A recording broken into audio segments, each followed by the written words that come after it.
നോഹിൻ്റെ പേടകത്തിലെന്നതുപോലെ മറിയമാകുന്ന പേടകത്തിൽ പ്രവേശിക്കുന്നവർ ആഹ്ലാദിക്കുവിൻ. ഈ ലോകത്തിലെ അനേകരെ മുക്കിക്കൊല്ലുന്ന ഭാവപ്രളയം അവരെ നശിപ്പിക്കുകയില്ല.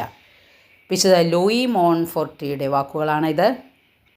ദൈവമാണ് ഈ പ്രപഞ്ചത്തെ സൃഷ്ടിച്ചത് എന്ന് ഉറപ്പായാൽ പിന്നെ ഇതേ സൃഷ്ടികർമ്മത്തിൽ അവനോടൊപ്പം സഹകരിക്കുക എന്നതാണ് മനുഷ്യൻ്റെ ആത്യന്തികമായ ലക്ഷ്യം. ഈ ലക്ഷ്യം ഏറ്റെടുത്ത് നടത്തുന്നവരാണ് കർമ്മയോഗികൾ. നിന്റെ നെറ്റിയിലെ വിയർപ്പ് കൊണ്ട് വിരുന്നുണ്ണാൻ ആ വലിയ തച്ചൻ വലിയ വായിൽ പറയുന്നതും കർമ്മം ചെയ്യുവിൻ എന്ന് തന്നെയാണ്. നെറ്റിയിലെ വിയർപ്പ് കൊണ്ട് ഭക്ഷണം സമ്പാദിക്കണം. ലോകത്തെ മുഴുവൻ തൻ്റെ കർമ്മത്തിലൂടെ പരിപാലിക്കുന്ന സൃഷ്ടാവിൻ്റെ ഒപ്പം യാത്ര ചെയ്യാനും കർമ്മം ചെയ്യാനും ബദ്ധശ്രദ്ധയുള്ളവരായിരുന്നു അമ്മ മറിയം. അമ്മ മറിയത്തെ നമുക്ക് കൂട്ടുപിടിച്ചുകൊണ്ട് സൃഷ്ടാവിനോടൊപ്പം നമുക്ക് യാത്ര ചെയ്യാം. സർവശക്തനായ ദൈവം നമ്മളെ അനുഗ്രഹിക്കട്ടെ. വായന ഇഷ്ടപ്പെട്ടെങ്കിൽ ലൈക്ക് ചെയ്യുക. Okay, thank you, by.